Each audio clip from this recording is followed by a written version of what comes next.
So, welcome to Westminster High School. My name is Mr. Russo. If you're watching this video, it's probably your first day in this class. Before we do anything around like academics or social studies stuff, I just wanted to spend a little time you getting to know me. So this is a quick presentation I put together. We'll just pretty much give you like my whole family history.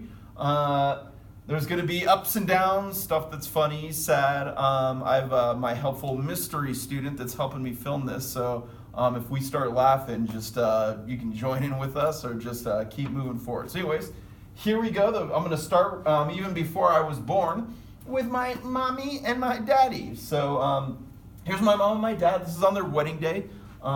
This was, I want to say like 1974. But anyways, they actually got married in Italy. A little bit of the background is that my dad is from Italy. He grew up on a farm, just kind of like super poor. He would like have to work on the farm, go sell the crops and stuff like that. And then pretty early on, he had to go work in a restaurant, just kind of the stereotypical Italian restaurant making pizzas. And he was about 24 when they met. My mom is from New York City originally. Her stepdad was in the Air Force, and so they were all over the place in the Air Force. She lived in Taiwan, she lived in Kansas, South Carolina, but she eventually got stationed in the south of Italy. So she went to the American base there. She went to high school on an American base in Italy, and then on the weekend, her and her girlfriends would go out cruising for guys, and that's where she ended up meeting my dad. They had a little bit of a bumpy relationship. It sounds like they would get in fights and make up, and it was kind of tumultuous. But long story short, they ended up staying together and getting married, and that's what this picture is. Not too long after they got married, my mom, stepdad, got stationed again in Colorado Springs, Colorado, at Peterson Air Force Base, and so they essentially moved there, and that's where I was born, in Colorado Springs. This is me with my dad. You can see I'm just a little nugget there. I was born in 1978, a long time ago. I don't know. I think we kind of look alike a little bit. Anyways, I think my dad was like 26 or 27 in that picture. My dad ended up kind of working in the food industry growing up, so we always ate some pretty delicious food. This is a picture of me. You can't quite tell what my hair was like. It gets all curly and long in the back. But this is me just kind of like getting down on some pasta that my parents made. That was me when I was 2 years old. We would actually go and visit I forgot to tell you, here's my dad right here. He had a huge family in Italy. This is my grandma over there, my abuela, my nonna is what they call it in Italian. And this was my abuelo, or my nonno is what they say in Italian. And they had a huge family. They had like 10, 11 brothers and sisters, so we would go every like 2 years. This was me when I was 2 years old. I think I was like sick and stuff. This is my mom, and I do have one sister. There she is right there. We would go growing up every like 2 or 3 years, visit the family, and it was great. When I was a little kid, one of the first very vivid memories I have was at my babysitter's house when I was in kindergarten. I totally stuck my finger into the moving parts of like an exercising bike. We did it as like a game for fun. All I remember was the like babysitter was like upstairs like doing something with watching soap operas or something, and we were just messing around with this exercise bike, me and her daughters. Anyways, I stuck it in there. It pretty much like squished it off, is how I like to think of it. And there was like blood, and it was just craziness. It was super freaky. So if you ever see me in class, you want to check it out. It's totally missing, just gone. To fix it, they ended up like cutting some of the extra skin off. Okay. And then they took the rest of the skin and pulled it up over the top and like stitched it up. So if you ever notice I'm missing a little end of my finger, that's what happened. Funny side story, I actually noticed after like a month went by, like after this picture was taken, that like something started growing out of the top of it. And I remember going to my mom being like, "Mom, something's coming out of my finger." And she was just like, yeah, something's come out of there. So we went to the doctor, and my mom was like, "What's up with this thing coming out of the tip of his finger?" And the doctor was just like, "Well, there was a little bit of nail left when he cut it off, and when we fixed it, the nail came up and over, so that's actually his nail growing out." And I remember him being like, "We could, if you want, like cut more of the finger off."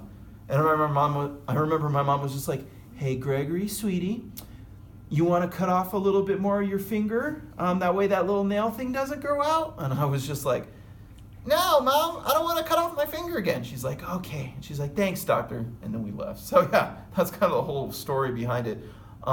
Pretty weird, definitely a very memorable event, but that was the kind of picture from it. So I grew up in Colorado Springs.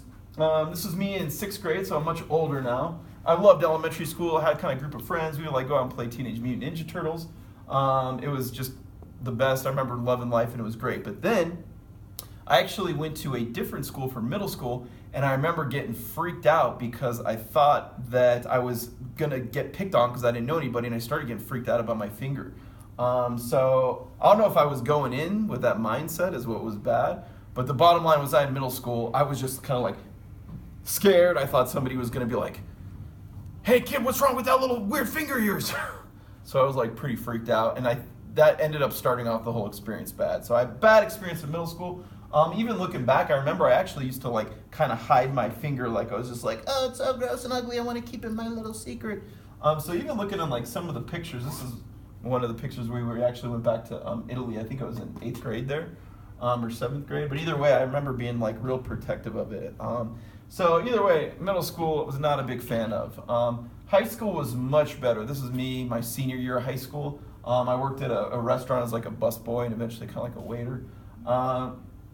And the thing I remember about that was I ended up liking high school. I got more comfortable with who I was. Even in this picture, you can see like I got way more just comfortable with my finger, being like, yeah, whatever, I got this cut off finger, like no big deal. Like I kind of like owned it and felt much more comfortable in my own skin. So I really enjoyed high school as well.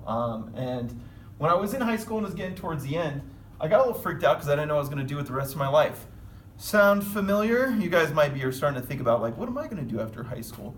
Originally I was thinking, I got pretty good grades in high school, but I didn't think I was going to go to college because I thought it was like so expensive. So what ended up happening was I was thinking I was just going to join straight into the military. I saw like the movie Top Gun and always loved airplanes. So I was like, I think I'm going to go into the Air Force. It was actually a lot of my friends that started like kind of putting pressure on me to go to college. They're like, you should go to college. And I know my mom and dad were definitely putting pressure on too. Like, you should really think about going to college.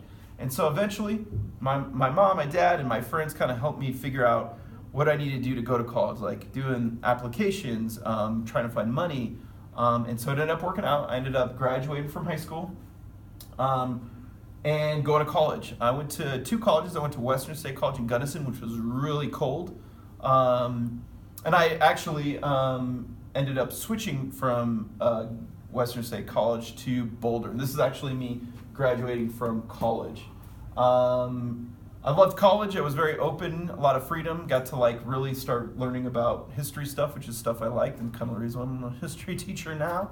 And then when I graduated from college in Boulder, this was CU Boulder when I graduated, I ended up going back down to College Springs for a year and went to a teaching program there.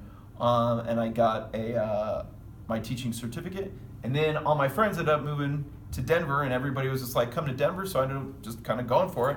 I moved to Denver. This is me, like my hair's grown out. I actually tried to become a sub. I got a job at a few different districts, and I got to substitute teach.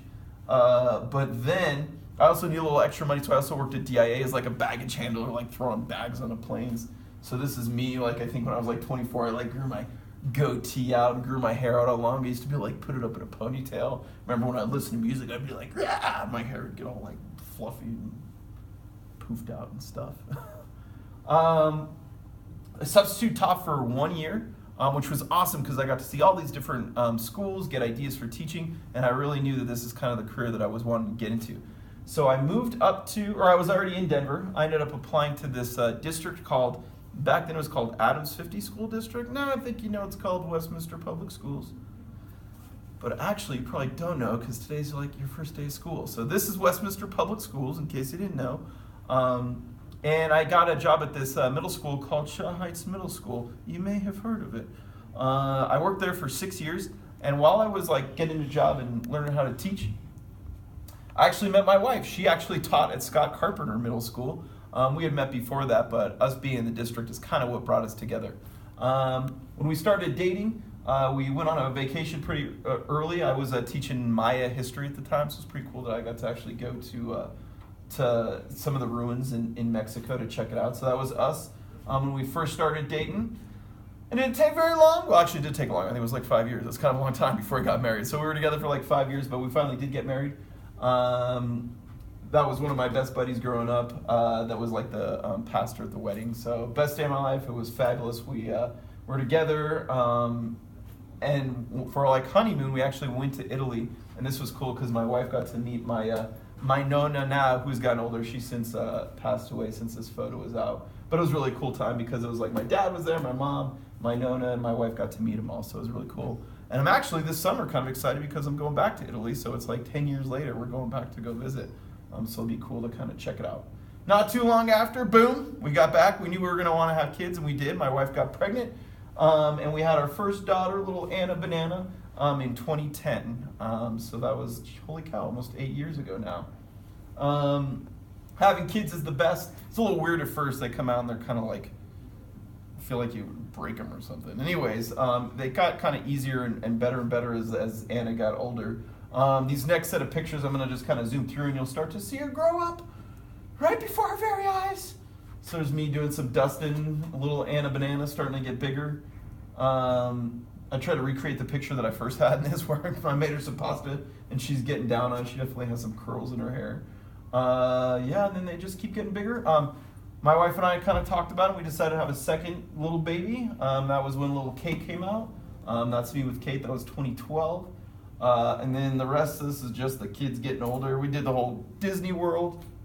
My parents ended up moving down to Florida, so it's pretty cool because like every year we usually go and visit them. And now at this point, crazy to think of my dad. This is like, when I look at this, I'm just like seeing myself in another like 10 years. I just have a feeling my hair is just going to keep going away. But this is my dad hanging out with Kate. It's crazy because Kate doesn't look anything like myself or my dad. She's got like blue eyes like my wife, and my dad and I are like a little bit darker, so it's a little weird when I'm walking around with Kate and people are like, where are you going with that baby? I was like, this is my kid. This is me just hanging out with Kate. They're the two sisters hanging out together. Just it's all good times from here on out, just like it's the best being like having family and kids. Once you have kids, it's like all about the little nuggets. Yeah, this is them just getting older and older. And then this is, I think, yeah, that's the most recent one. This was the beginning of the year before they went to school. So Anna Banana is now 7 years old, and Kate Fishbait is 5 years old. So they're getting bigger and bigger. That's pretty much my whole life story. I kind of did a faster version of it for you, but hopefully you get to know me a little bit better. One thing is for sure, I absolutely love teaching. I've been doing it for 15 years. I was at Shaw Heights Middle School for 6, and I've been at Westie for 9. What you see is what you kind of get. I'm a pretty mellow guy. I'm never going to freak out at you. I'm going to always kind of approach you with this demeanor. So if you ever have any issues, don't hesitate to come and talk to me. And then maybe you can think about, now that I've kind of shared some of the details about myself, maybe some things you'd like to share from your life so I can get to know you better. The other thing I was going to say is this. I feel really lucky. Everything I ever wanted out of life came true. A lot of it was because I had a lot of support along the way. I also just kind of got lucky with some of the friends I fell into with giving me a lot of positive support. And so, holy cow, I just feel like super lucky that everything I ever wanted really happened for me, including a great career. And now I'm really just working and hoping to help you reach that too. So that's pretty much it. I'm going to go over a few other things before we start. Here's number 1. So we're going to be, in this class, you're going to get a folder. You're going to want to put your name right here, first and last, and then if you could please put the period, it is there, and then if you could flip it over and also do that here. So if you could please put your name, first and last, and the period. This paper you're going to be getting is called your warm-up log. It's going to be in your folder when I give it to you after you're done with the video, and I'll just kind of zoom in on this portion of it. Pretty much we're going to have a quote of the day each day. Here it is, quote of the day. So you're going to want to write the date there. Then you're going to want to write down the quote of the day, or there's also going to be a question on the back board. So for today, it's a Shakespeare quote. So you can either write down the quote or you can answer the question that goes along with it. It doesn't matter to me. You can do either one, whichever is better. Then We're also going to watch a news story, and you're going to have a question that's the news story question that you're going to want to follow along with the news story and then answer it. And then we'll also have a discussion question where you and your group can discuss. We'll also probably do some work with like a word of the day where we get to practice that as well, and you'll kind of record. The thing I have students write down is, what is your guess for the word of the day? So today the word of the day was benefaction. You're going to want to write down the word. No, I'm sorry. You're going to want to write down your guess for what you think that word means. So for this one, it would be the Peterson family decided to donate their couches to Goodwill as a benefaction. Okay, so once you have that paper in, or that piece done, the next thing you're going to do, oh, that's it for the warm-up log. You'll be done. The next thing I'm going to show you, just two more things and we'll be done with this video. The next thing I'm going to show you is this. Come into this class, you can always kind of see the date, which is right up there, including what we're going to kind of be working on. I'm going to have you pretty quickly at some point either use your phone or grab a Chromebook from up here and log into Google Classroom, at which point I'm going to have you actually type in the code for the class. Whichever class you happen to be, there should be a class code for it. So you're going to want to punch that in and join our class, and that's going to let you see what we work on each day. So if you ever miss a day or you're out, you can totally find out what we're doing from Google Classroom. Then our assignments for this class, just so you know, obviously as we go day to day, you'll be able to get the assignments and work on them. However, all you need to know is if you ever miss a day or if you ever need the assignments, all the assignments are here, including kind of this first folder is going to show you. So let's just take economics right here. If you're in the economics class, the very first folder is going to show you the big picture stuff, including the major units we're going to be working on. And then every single one of the units, so for example, for economics, there's going to be 3 units we have right there. Oh, including the Google Classroom code could be on there. In addition to these things called unit planners. What the unit planner is basically kind of the big picture of what we're going to be working on for that assignment. The main thing I'm going to spend this last chunk of the video on is this piece. So what this is, if you turn this paper to the side, is this is kind of like a list of the assignments that we're going to be working on. So if you ever miss a day or coming in and just joining the class, you can join Google Classroom, kind of see what we've been working on, and then this will let you see the assignments you need to work on and turn in. That's pretty much it. Definitely let me know if you have any questions. Like I said before, welcome to this class, and let me know if you have any questions. At this point, you could just stop the video and then come say hello to me and tell me about yourself. Okay, bye!